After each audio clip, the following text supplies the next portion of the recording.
Hello guys. Good evening. Karon kay tapos naman tagkahon. Mana ang ako ang busog naman ta guys. So mo nagingon guys nga don't think too much about the work no.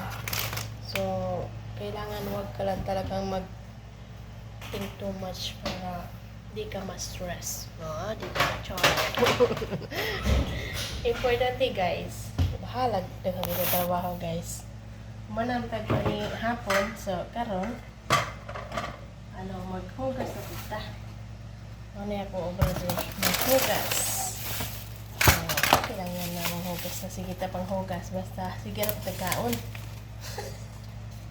Ang importante guys pagkatapos di lang jud ta mag-stress no.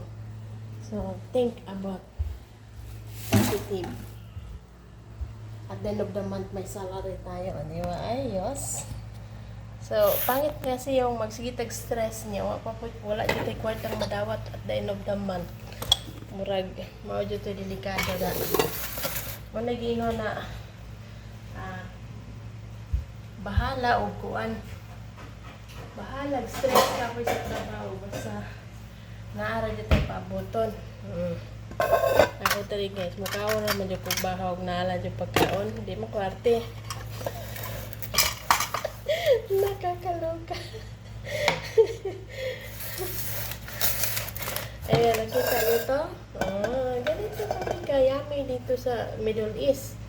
Sino bang di ganado pumunta ng Middle East? Ang daming kanin.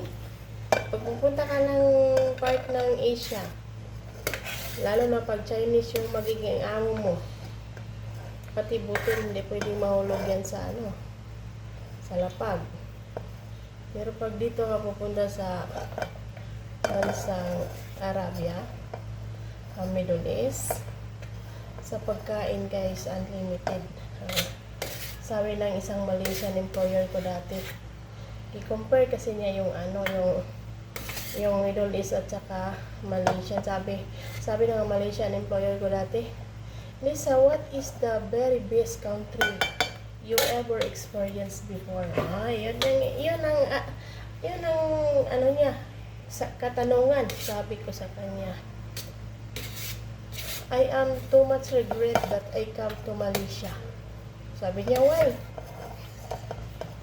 I tell them, when I came in Malaysia, no,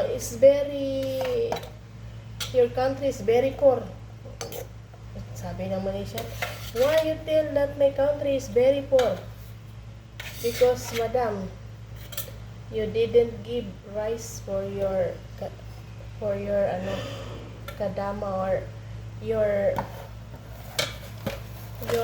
worker in the house. You know, in Saudi Arabia, we have too much rice. My employer there buy too much rice per sack every month. But here, no.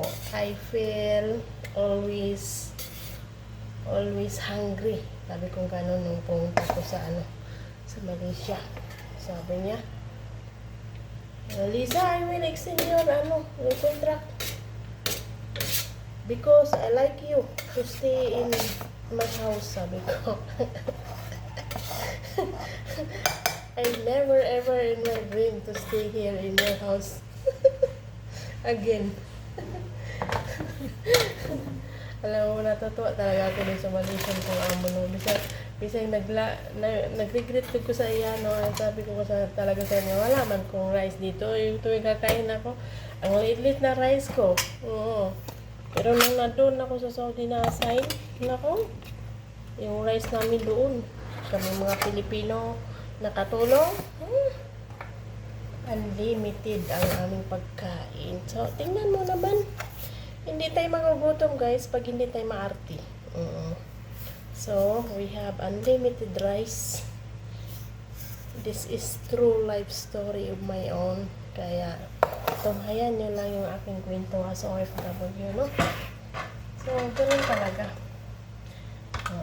So, bahala ka po siya trabaho. Basta naadyo ka trabaho. Kasi mahirap naman yung napapagod tayo. Tapos wala pa tayong trabaho na stress ka tayo. wala man lang mingon nga na ako permit sa kusina na assign. Importante na yung trabaho guys, no? Ayan. Pagkatapos ng kumain dito guys. Yes sir. Pagkatapos nilang kumain guys, magpapabango tayo sa bahay nila guys. Ito yung tinatawag na insenso. Sa Pilipino, insenso ang tawag nito. So ito po yung pampabango na, pampatanggal ng malas. Ito yung kasabihan ng mga Arabo na pampatanggal ng malas. So dito tayo sa mga kwarto. Ganun lang. Mamaya na yung hugasan ko. Ayan, pabanguhan natin yung bahay nila. Ganito sila pag tapos kumain. Lagyan na pabango. Lagyan mo guys. Bahalag, mabisita sa trabaho guys. Mas importante. Wala lang dito sa pagkaon. No? So, sinalan yun ang tips na ito na pagbarisa. Mga nag-work sa GH. Pagkita mo talaga na masipag ka, hindi ka dito magpapakita na ikaw ay magdita. Yan ang ayaw nila talaga yung magdita. Kailangan na ano yung trabaho sa bahay, isa mo gawin. So, no need na kailangan mo magturuan ka pilagi. Gusto nila yan, tingnan na may kusa ka talang gumawa sa iyong trabaho. So, mga na to. Hindi inong sa inyo nga, magpakabait lang siya. So, bisag-asa ta mo at mga country sa trabaho. Ang important din, pakita dito mo masipag ka, pagkakatiwalaan, meron kang pangarap sa buhay. Ayan. Punta tayo dito na may kahulugan at may pangarap. Kaya don't think negative sa mga nagko-comment na buhay ganito ganyan. Nasa atin na yung pangarap natin, yung kapalaran natin na kasalalay sa atin. Kaya tayo yung nadadala ng swerte sa buhay natin.